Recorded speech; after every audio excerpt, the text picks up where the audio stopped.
Good morning. My name is Diane Gazelle. I am one of the practitioners at the Center for Spiritual Living Prescott, from where this broadcast is coming. Each of us connected via the airwaves from our own homes.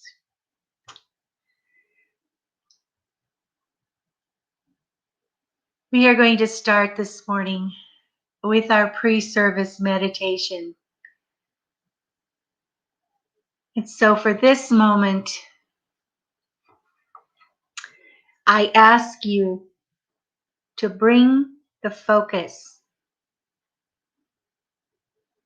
from your breathing. Bring your focus to the softness of early morning,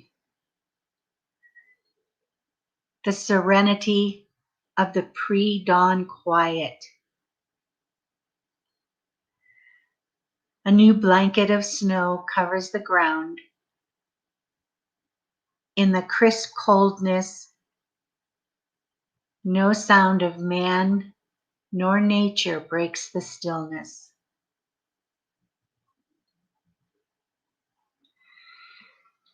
Embrace this quiet, this softness.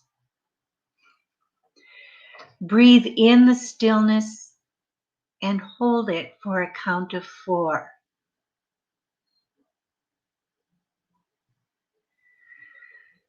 Slightly open your lips and slowly exhale until no breath remains.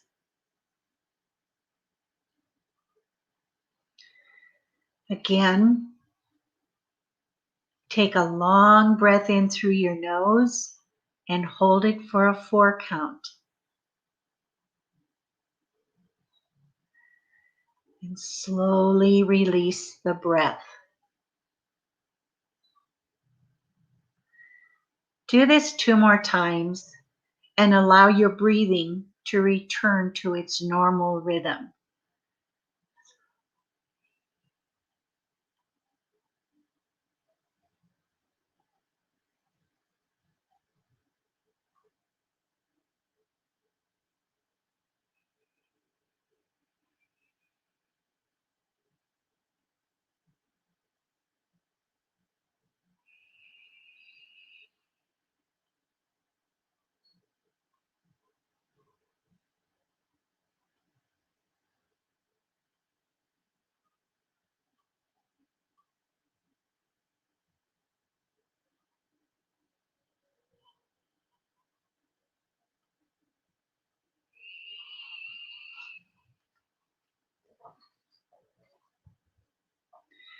With your exhales, you have begun releasing tension in any tenseness your body may hold.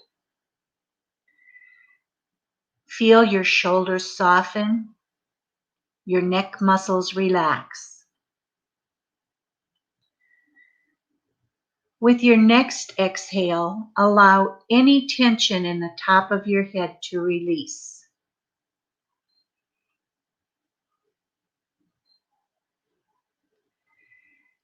Check the space above your eyes and in your jaws. Let any tightness melt away, just like the warmth of the day's sunlight melts away the blanket of snow.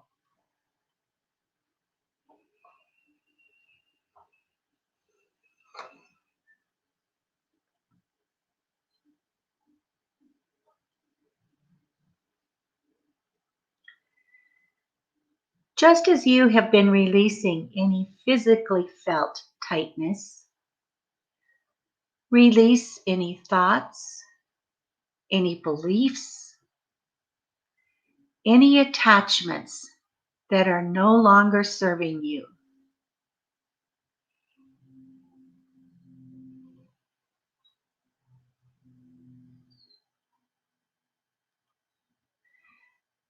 Exhale anything that feels ugly and uncomfortable.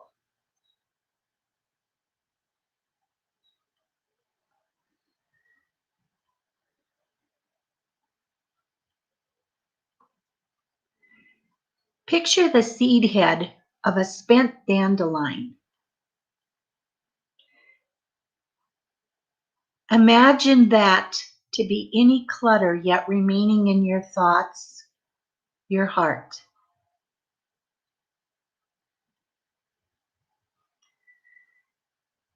Exhale directly onto that dandelion seed head and see the clutter drift away into nothingness.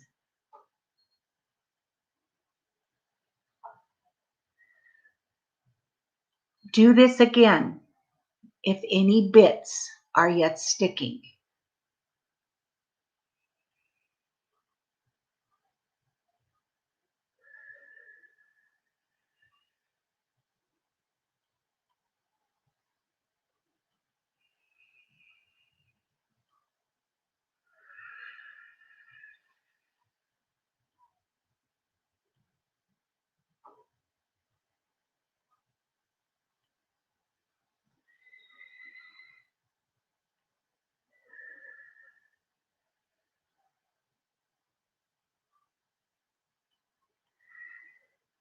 Now feel this freedom,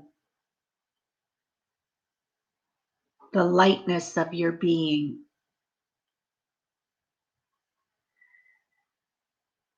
Stay in this sweet space as we now go into the silence.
as you come back into full awareness,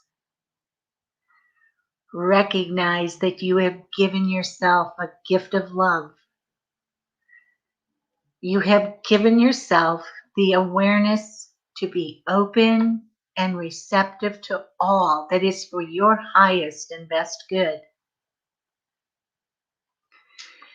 Know that in any given moment, you can breathe yourself into this space and let go any obstacles that are in the way of your peace, of your freedom. Be open to live fully as a manifestation of God, as a loving expression of the divine. Namaste. Good morning. My name is Kira Molitor. I'm part of the leadership here at the Center for Spiritual Living, Prescott, Arizona. Welcome, everybody. Thank you, Diane, for that beautiful meditation. If you are interested in more meditation, remember that every Monday morning at 10 o'clock, we do a meditation with music. And you can reach that on our Facebook. Reverend Kathleen has asked me to tell everyone that she is interested in starting a prayer and meditation circle. If you are interested, please email her and let her know if you prefer Saturday morning or Monday evening. There will be a maximum of 12 people in each group, and it will be meeting twice monthly.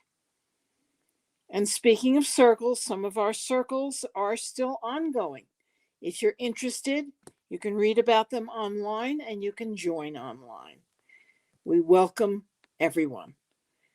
Thank you, and please enjoy the service.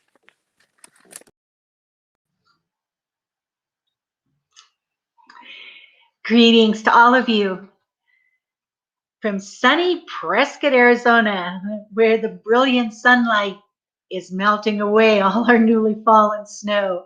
It's one of the joys of living in this area. We get big snow dumps sometimes, but often it's like this, enough to blanket our world in freshness and then be gone and not cause any problems.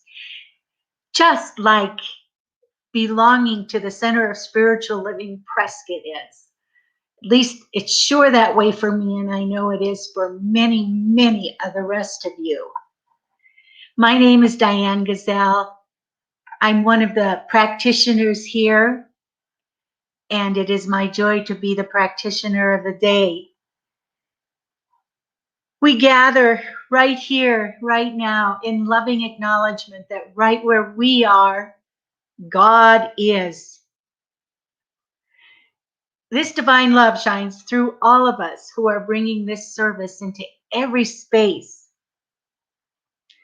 This includes our musicians, our technicians, Reverend Kathleen, anybody who's participating in this service, adding to it, Kira doing announcements, and Bob doing signing. And all of you who are participating with your presence. So right now we move forward into our service with delightful anticipation of all that is to be revealed. And I affirm that by saying, and so it is.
mighty power and His grace.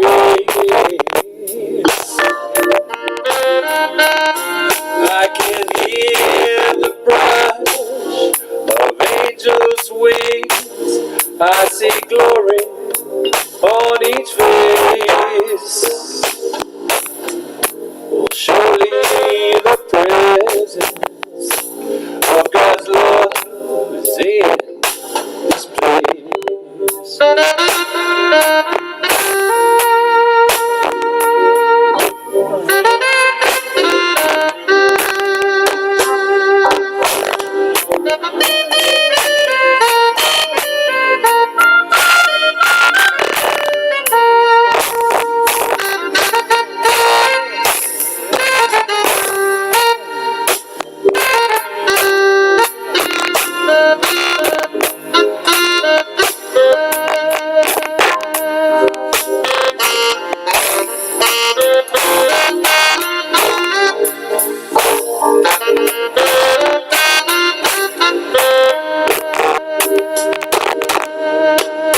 Surely the presence of God's love is in this place. I can hear His mighty power and His grace. I can hear the brush of angels' wings. I see glory on each face. Surely the presence of God's love is in this place.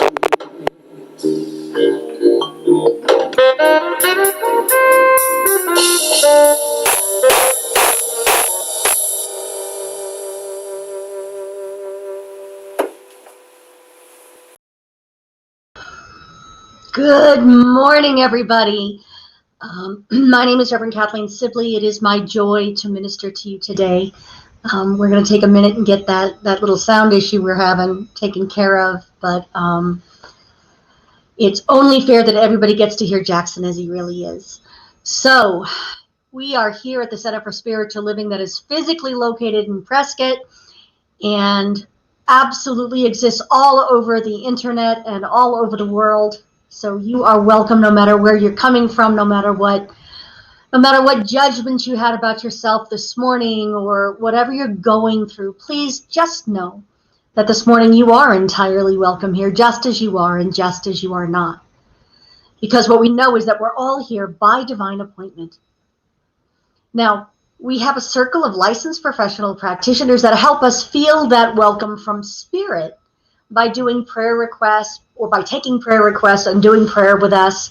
So if there's anything going on in your life that feels less than excellent, less than beyond the good anybody ever said you could have, please do put in a prayer request. You can do that online or through our website, which is scrolling below me, or you can go on to the same web page and call one of the practitioners. Just a reminder, we are now part of Pacific time. I discovered that this morning. Arizona doesn't do time changes, but the rest of the world does apparently. Anyway, it is what it is, and we are absolutely already one in God, so I trust that you're able to be in contact with anyone you need to. Oh my goodness. So here's the thing. The Center for Spiritual Living exists to provide spiritual tools that transform our personal lives and make the world a better place. And we're talking about some of those tools this week. We're talking about how we can make the world a better place this week. And we're really aware that there are tools from all sorts of different places and different faith traditions and different religions. And so we choose, without losing who we are, we choose to honor all of that. And so, let's move this forward a bit. Try not to set my house on fire. The Center for Spiritual Living does honor all faith traditions. And as we light a candle for the world's religions, it is to acknowledge both our multiplicity and our unity. We light a candle for Christianity based on the teachings of Jesus the Christ, who taught the path of love, forgiveness, and healing by the presence within. For Islam, the practice of submitting to the will of God is revealed through his prophets, peace be upon them, who taught that there is one God, creator of the heavens and the earth. For Islam, the practice of submitting to the will of God as revealed to his prophets, peace be upon them, who taught that there is one God, creator of heavens and the earth. For Buddhism, the middle path that ends suffering and awakens mindfulness and compassion. For Hinduism, the path of knowledge, action, and devotion. For the Native American traditions, the ancestral caretakers of this land, including the people of the sun that we know as the Yavapai. For Baha'i, the path of unity and peace. For all of the goddess traditions, embracing the divine feminine as maiden, mother, and crone or wisdom keeper.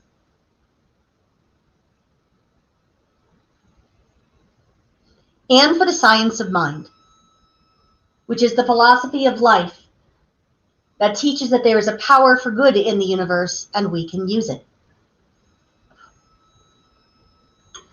Now, that being so, having honored other faith traditions from which we learn, we actually also honor our own truth, and that goes before all. So together we'll say our affirmation. We are here for God.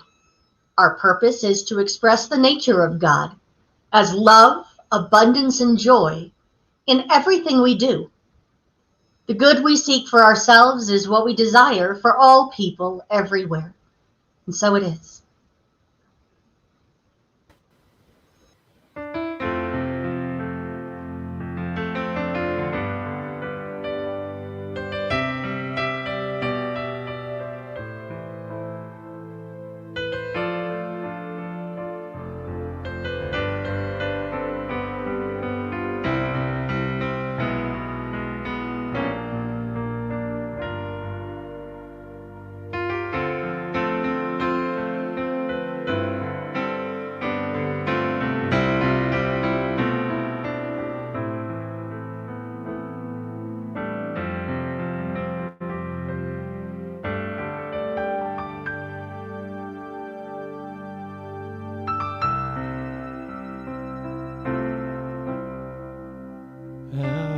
Could anyone ever tell you were anything less than beautiful? How could anyone ever tell you were less than whole? How could anyone fail to notice that your loving is a miracle? How deeply you are connected to my soul. How could anyone ever tell me I was anything less than beautiful? How could anyone ever tell me I was less than whole? How could anyone fail to notice that your loving is a miracle? How deeply I am connected to my soul.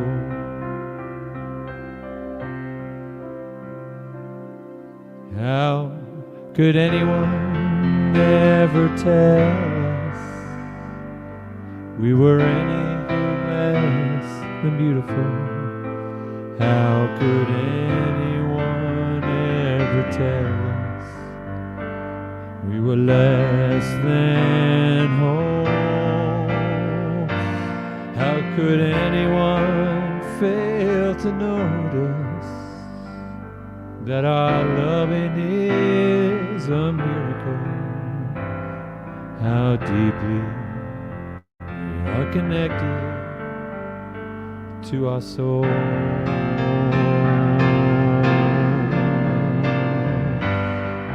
How deeply we are connected to our soul.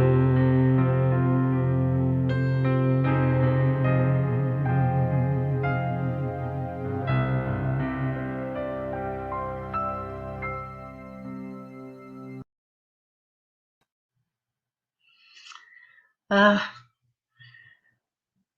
I love that song. Yes, you are a beautiful miracle. And we are all connected. Oh, and knowing this, we breathe in the wonder, the love. Those words inspire. As you exhale, just exhale anything that is not serving you right now. Breathe in calm, assurance, and exhale any thoughts or beliefs that are cluttering your mind, your heart.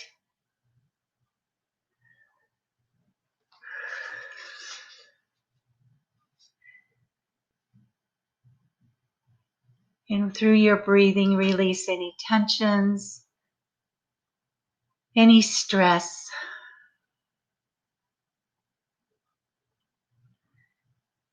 And for the next moment, go into the silence.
Allow the sound of my voice to bring your beautiful, loving self back into this space, back to complete full awareness. Together, we move forward, open and receptive to all the goodness, all the love, all the inspiring words coming to us, all of life. Namaste.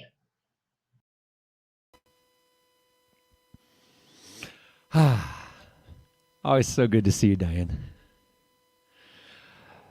Good morning, everyone. Well, let me introduce our soloists. You know them, you love them. We all do. It's Tom and Krista Agostino. Good morning. Good morning, everyone. Gonna play a little gospel song for you. This is a song I actually wrote for CSL several years back, and we definitely want you to be singing along with us. And we can hear, you know, we're here in our little home in Chino Valley, but we can hear you. So.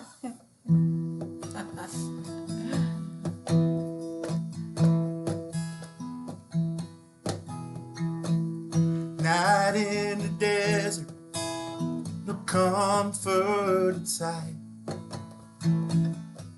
I'm by myself, but I know I'm not alone. I reach to the darkness, and I pull on the light, and I let it wash right over me, right over me. It's pouring down, lifting my heart, turning me all around, right over me. Oh, hallelujah. Now let it wash right over me. I walk down this long road with family and friends. Come to a place that I've never been before, which is pretty much each and every day these days. Yes. In my heart of all that's brought me here, and I let it wash right over me, right over me. It's pouring down, lifting my heart, turning me all around, right over me. Oh, hallelujah. Now let it wash right over me. Deep in the darkness, no light do I know, but I hear a small voice starting to grow. And like a river reaching the sea, I let it wash right over me, right over me, Right over me. it's pouring down, It's pouring down, lifting my heart, lifting my heart, turning me all around, right over me. right over me. Oh, hallelujah. Oh, hallelujah. I let it wash right over me. Oh, yes, I do. Right over me. Right over me. It's pouring down, It's pouring down, lifting my heart. lifting my heart. It's turning me all around, right over me. Right over me. Oh, hallelujah. Oh, hallelujah. I let it wash right over me. Oh, yes, I do. I let it wash right over me. Through and through, Yeah. I let it wash right over me.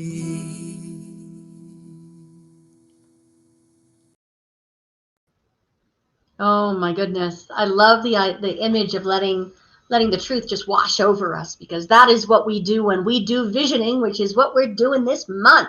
Thank you, Krista and Tom. So visioning, we talked a little bit about the energy behind it, the energy that we sit in unconditional love and allow the spirit of good to simply be there within and through, as and for us.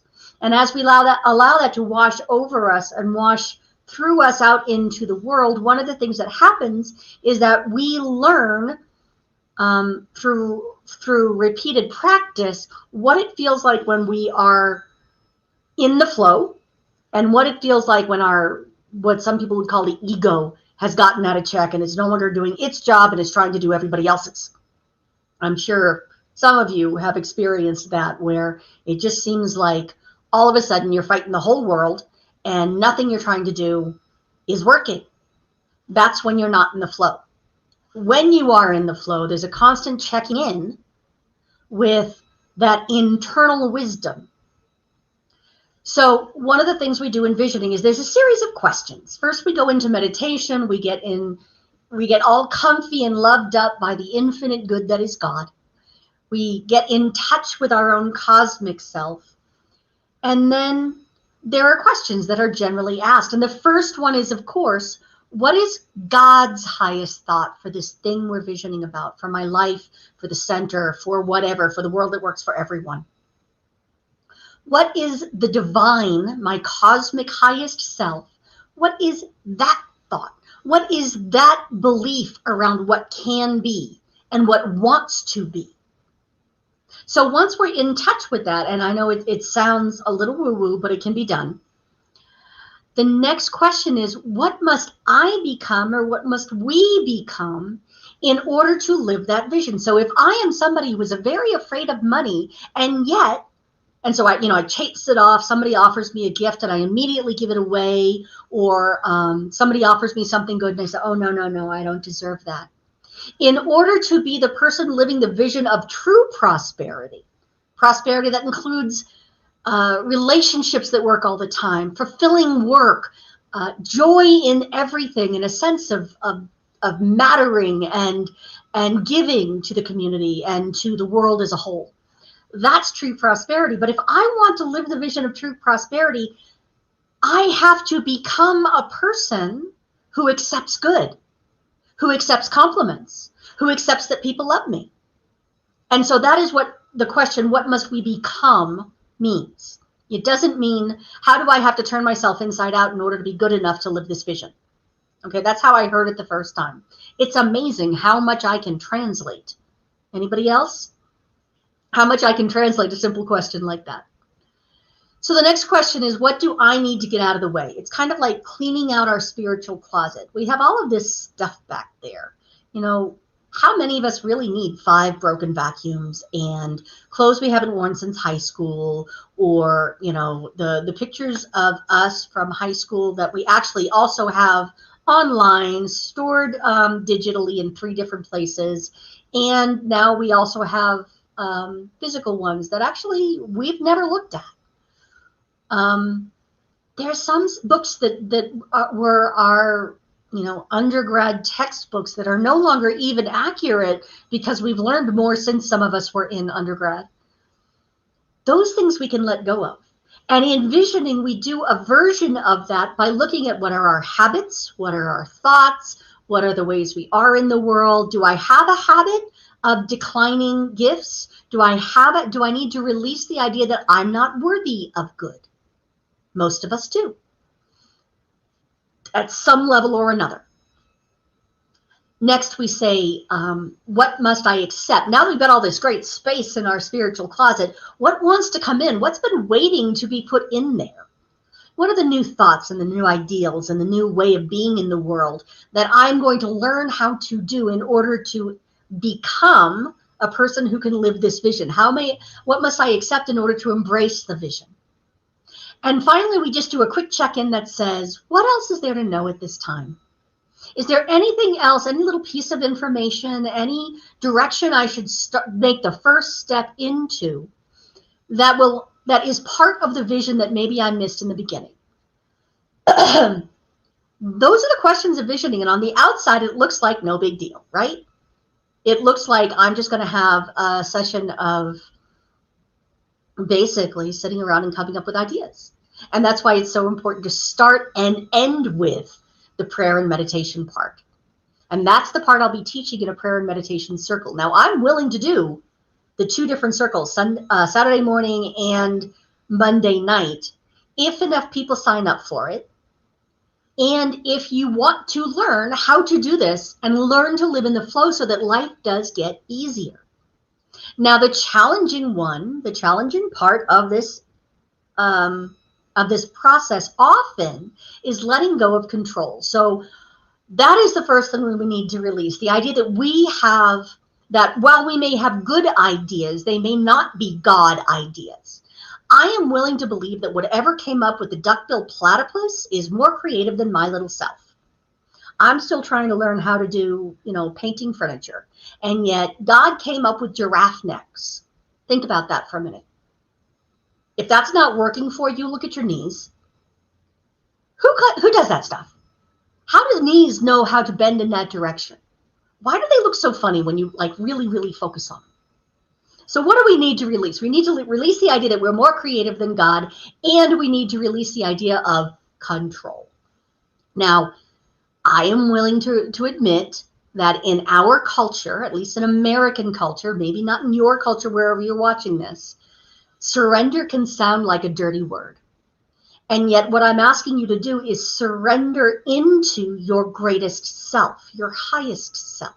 The self that doesn't know that there are rules of physics that can't be broken. Why? Because that's the self that created physics and will make new rules anytime it wants. So, thinking about what you need to release, Michael Bernard Beckwith, or Reverend Dr. Michael Bernard Beckwith of the Agape International Spiritual Center, communities, something like that, says that all spirituality is a process of release. Now, if you have any experience with Buddhism, this is exactly what it teaches. How to not be attached to the way, a certain way of things in the world, a certain way of being in the world. It's fascinating because we create suffering in our own lives when we say that those things that are eternally changing need to stop right now that I have it perfect. I used to joke that, by the time I get all my ducks in a row, by the end of the line, the rest of the line has disappeared. And so I went out and purposely bought those little bathtub ducks so that I could get my ducks in a row and they would stay there, because that was the only way it was ever going to happen. I get the world behaving itself and behaving how I think it should be, and then 2020 happens, or somebody has their own thought and doesn't fix their life the way I think it should be done. Luckily, I know better than to try and stay in that for too long. In Buddhism, that word of suffering, that all life is suffering, is is how we translate the first noble truth. It's not an awesome translation. It works. We get it. The word suffering might be better translated as cravings. All of those addictions we want to pretend we don't have, whether they are legal or illegal, whether they are to exercise, to controlling our food, to controlling our money. Often those cravings, or even addictions, you might call it, are our attempt to have control over the world outside because we feel out of control inside. And we're looking outside of us for our happiness rather than going within. In the Christian tradition, it says, "Seek ye first the kingdom of God and its righteousness, and all these things will be added unto you." If you can go within and be resting in that which is eternal, then the world can spin around you and it doesn't matter. You know that all of that stuff that's changing, it's going to change. That's just the nature of how things go. Here's a little problem. One, it's an addiction. We are built to try and make our world safe. And so we are addicted to trying to control the outside world. Cut yourself some slack. We can overcome this. And yeah, it's going to take some work. Ernest Holmes said that the hardest job you will ever have is to control your own thinking, to control what you allow into your mind. I was reminded this week by one of my students that Emma Curtis Hopkins talks about guarding the gates of your mind. And she does it powerfully. I can't find the quotation. None of us can find the exact quotation. But in general, if you imagine that you have put up gates on your mind, and you will not allow in that stuff that is a whole bunch of nothing trying to be something, all of the drama and all of the crazy and all of the that is really some version of our desperate need to control the outside world or to distract ourselves from feeling out of control, if we can simply look at that and say, that's not for me, and allow it to go past, just allow it to go past. It's a very Buddhist way of being in the world. If we can do that, then it's much easier to hear the voice of the divine within us, because we don't have all of the rah, rah, rah, rah, rah, going on in our heads. Here is another challenge with that, besides the fact that it's an addictive process. The second is, that thing that you want, it's already within you. It's already right there. But as Ernest Holmes wrote in the Science of Mind magazine back in 1972, the only thing that stands between you and it are the accumulated thoughts, beliefs, and emotions of the centuries. But there's nothing that has been put there either by yourself or the race, that has not been put there either by yourself or the race, and what has been put there can be removed. These false beliefs are thought patterns laid down through the ages and accentuated by your own experience, by your inherited tendencies and the environment. So those of you who think it's your mom and dad's fault, and they think it's their mom and dad's fault, and they think it's their mom and dad's fault, you're absolutely right. That is how we created race thought, or the race consciousness. Carl Jung called it the collective unconscious. So everything that has ever happened is there somewhere in our genetic memory, somewhere within our DNA, somewhere within our what we would call the one mind. And if we're not careful, it will run us because we're not conscious of it. It's just kind of in the back of our mind saying, well, of course you can't fly. Well, of course you can't be rich. You have to work a lot harder. Of course, this is the, if the color of your skin is, then you are less than, more than, better than, not as good as, too old, too young, too whatever. It's all of those cultural things that we don't necessarily think about, that we are in the midst of letting go of. Those are the things we need to release. Now, you don't have to be conscious of all of them.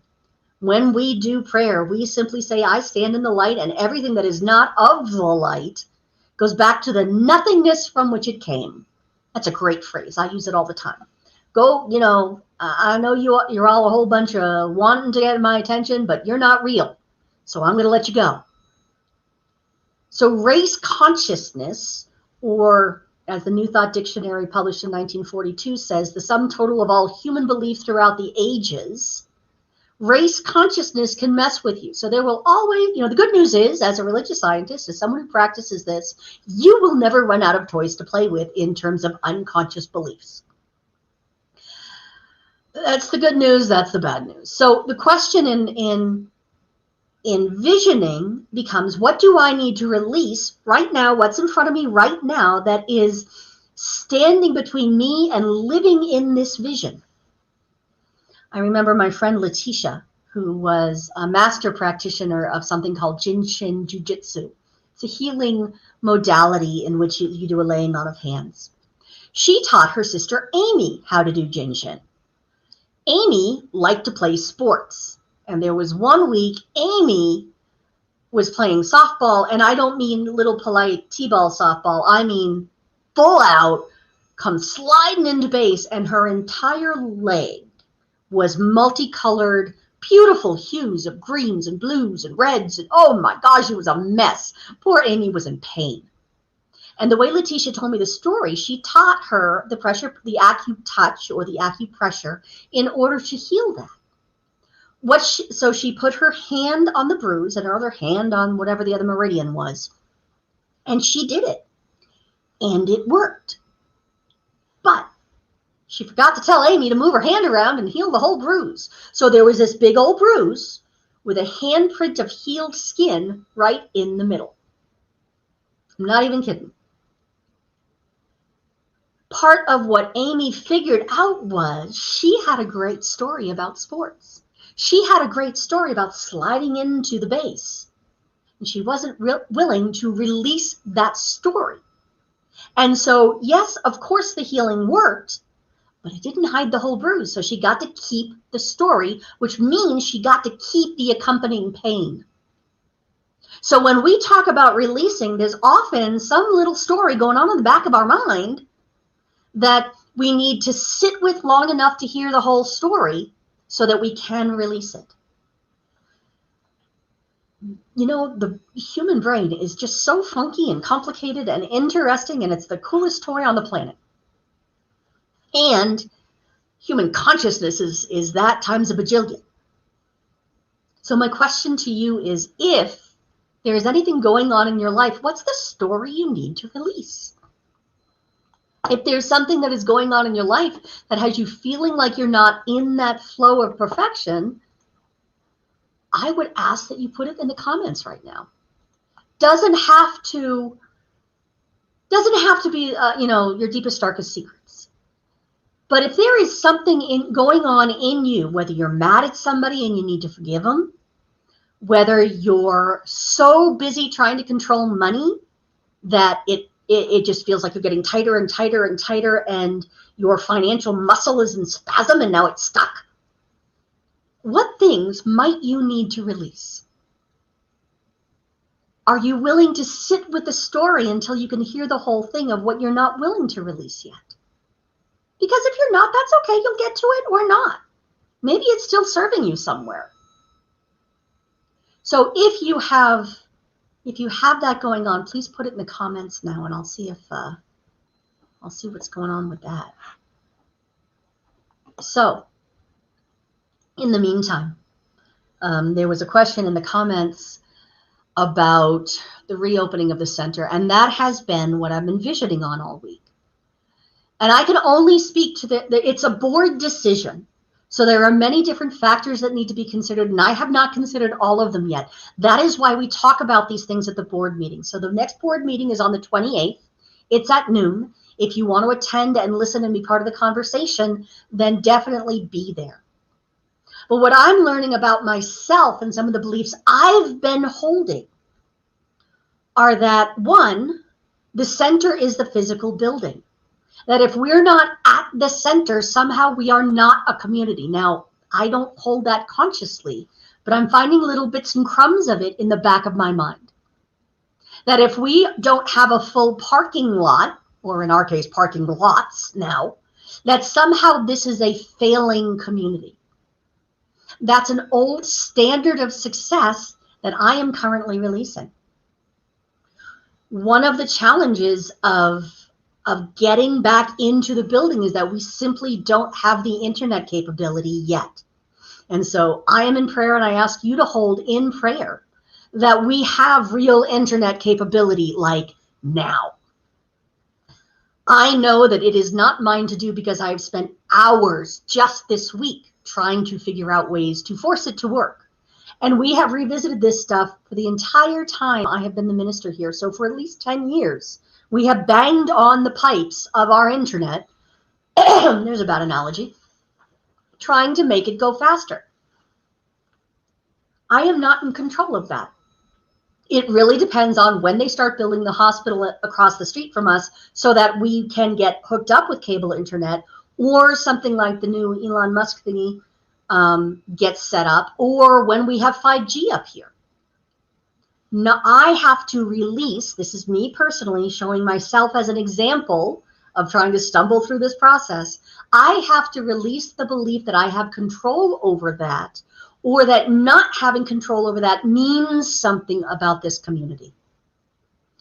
We are also not in control of who has been able to get the shots, who is taking the shots, who's willing to take the shots. I'm not in control of any of how of you guys choose to do that. And so some people who are not able to get the shots yet, remember only 20% of the population has been vaccinated right now. Some people can't get them until they become available to the general public. Some of our staff might have, I don't know yet, but might have some concerns. Some of our people who would normally be at the center are not willing to come back yet. You're part of that, and I'm just going to throw this in here. If you don't currently get our emails, I don't care where you are in the world. If you're in Saudi Arabia, you still get email. And you can still be part of this congregation. No matter where you are or when you watch this, please, please, please make sure you're getting our emails, because I'm going to be sending out another survey talking about who are you, where are you, how are you being served, what would serve you better, do you want to learn more about, what classes would actually serve you, do you have any intention of coming to the center in person ever, and if you live in Timbuk 1 or East Cupcake, you might not. You're still a member of the center if you choose to be. Do you attend most Sundays? Do you watch this after Sunday? There's all sorts of information I need to gather in order to know, as a spiritual leader, who I am serving and how to serve them.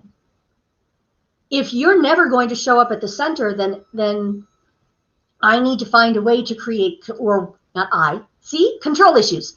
We need to find a way to create community online, and I need to hear from you what would serve you. So please, please, please make sure that we have your email and can send you information about what it is we're doing and how it all works. So I am not seeing people wanting to release anything, which is fine. Whole bunches of people on and listening. Yay! So I am just going to go back to the talk. There's so many ways that we can participate together online, and I know it's not what many people want. One of the things we need to release is the idea that things will go back to the way they were in whatever year. We're not going to go back to 1950 any more than we're going to go back to 1918. I hope. At this time, one of the things I need to release is being able to get the numbers to go where I would like them to be, which would be 0. One of the things that I need to release personally is the idea that I have any control over this, or that I have to be responsible for the decision. This is your center. And one of the other ideas is that the minister is in charge of the center. Sorry, guys. Welcome to the 21st century. This is your center. If you are a voting member here or not, if you consider this your spiritual home, this is your center. And the way to make it yours, the way to actually really do well in this teaching, is to really participate. You will get what you give.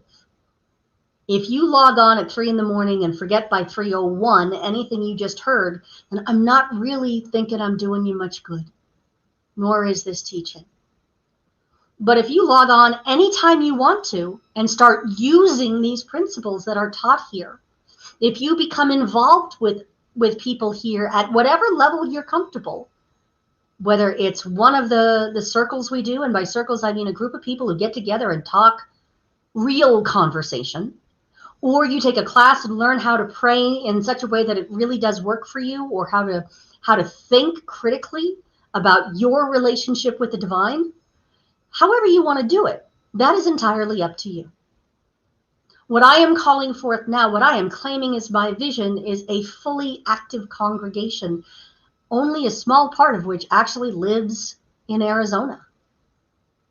I am calling in people from all over the world who want to understand how magnificent their souls are and how powerful they are, and how they can use these tools to make the world that works for everyone, to make the world a better place for everyone, no matter what they look like, no matter their gender identity, no matter their language, no matter how it works.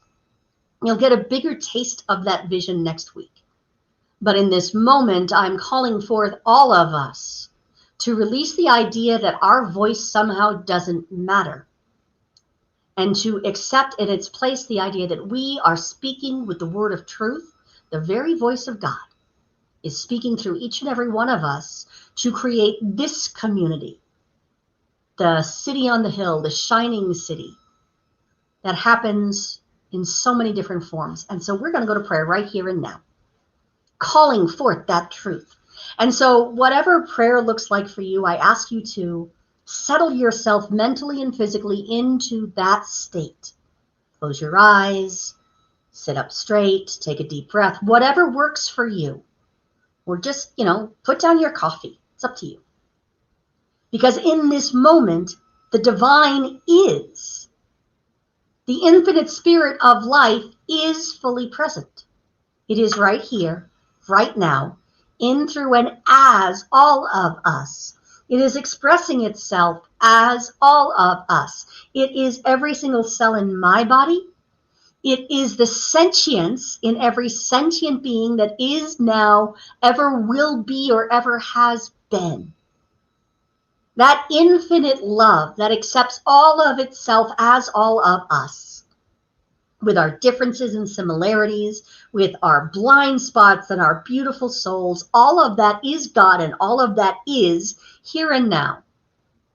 And as we are one in God and one of God, in this moment, as I speak this word for myself, I speak it on behalf of all sentient beings, and I claim a higher truth. I claim freedom from any old false beliefs, any old behaviors, anything that no longer serves the vision in front of me right now, that I see with my divine internal eye.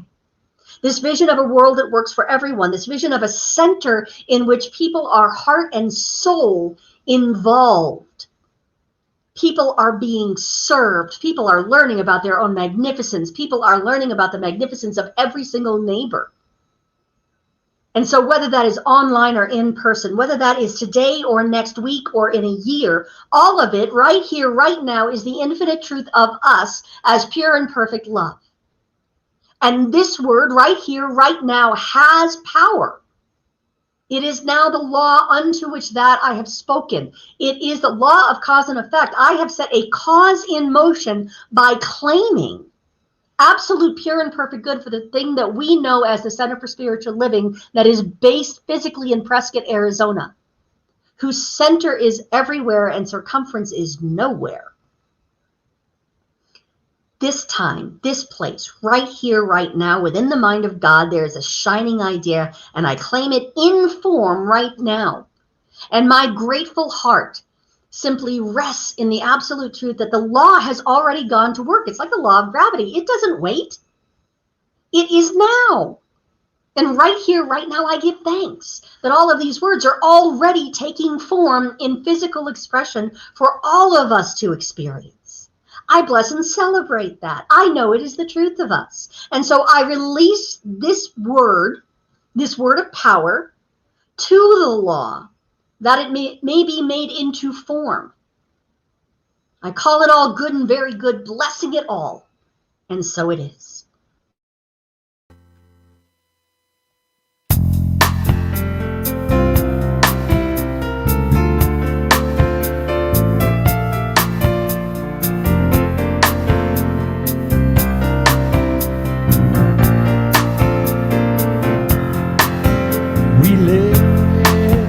The love wash over us. We lay where we let it be. We let the joy wash over us. Where we let it be.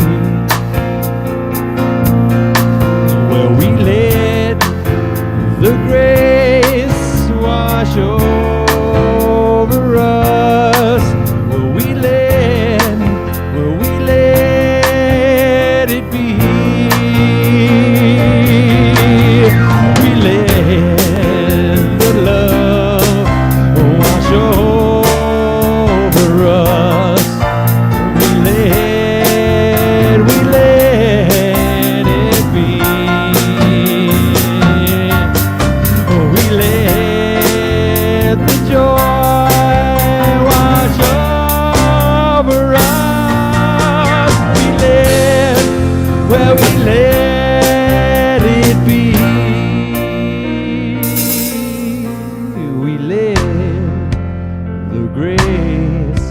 Wash over us. We let it be.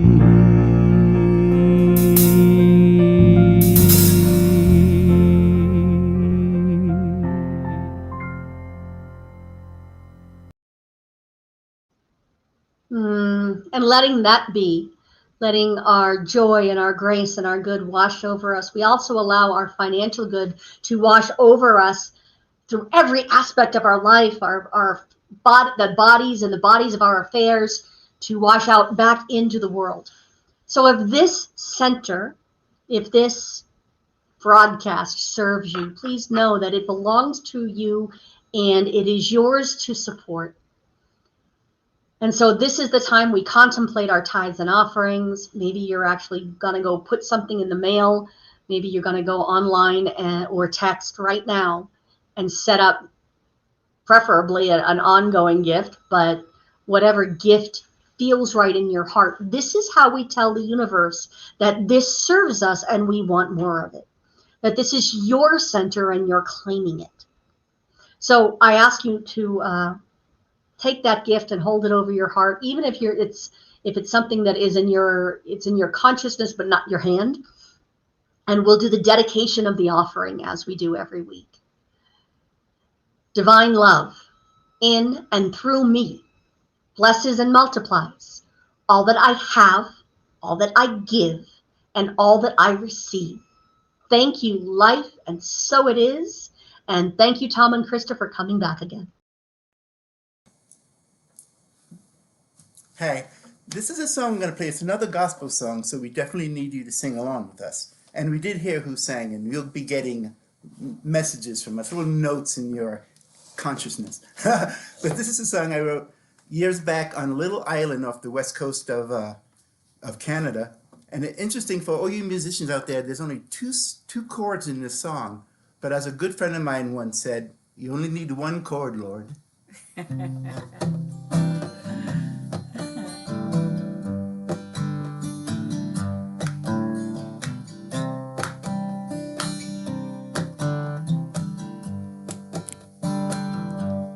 Take me to the river, drop me in the water, let me feel your blessings, lay your hands upon my head.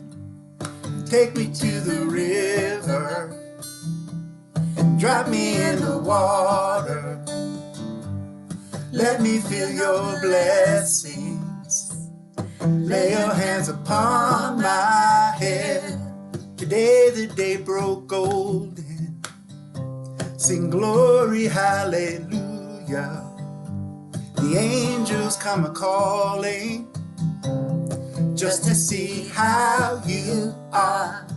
So take me to the river, and drop me in the water, let me feel your blessings, lay your hands inside my heart.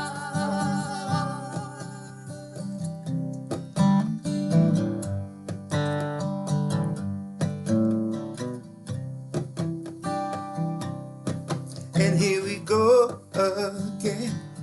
Some children came to see me.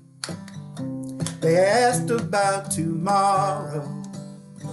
They wondered, would it be here? And if it was worth their time.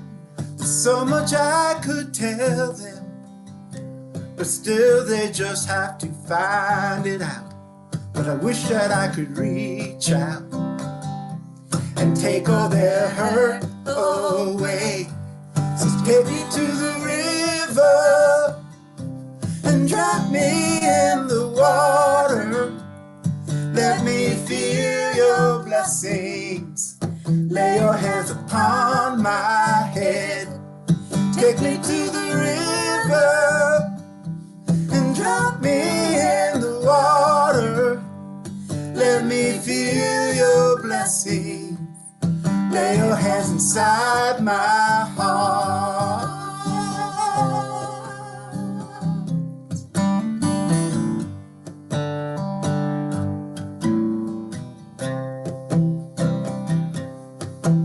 Here we go again. So take me to the river, and drop me in the water, let me feel your blessings, lay your hands upon my head. Take me to the river, drop me in the water. Let me feel your blessings. Lay your hands inside my heart.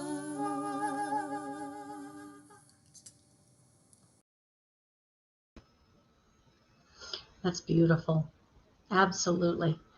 So this is the last little bit of the service, and I invite you to just take all of this energy with you wherever you go this week, no matter when you're listening to this or where you are. Please know that you are still entirely welcome here, and if there's anything that you could use support on, please do contact me or one of the practitioners, and let us pray in some absolute sweet, wonderful good for you.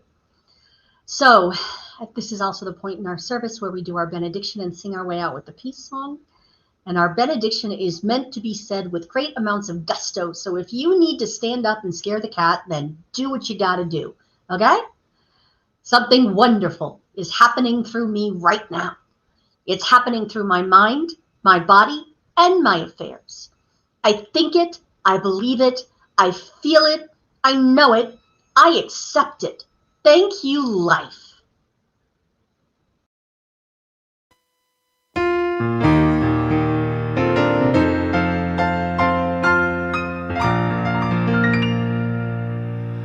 Yes, there is peace on earth, and yes, it begins with me. Yes, there is peace on earth, the peace that was meant to be. With God as creator, we're a family. Let us walk with each other in perfect harmony. Yes, peace begins with me, and this is the moment now. With every step I take, let this be my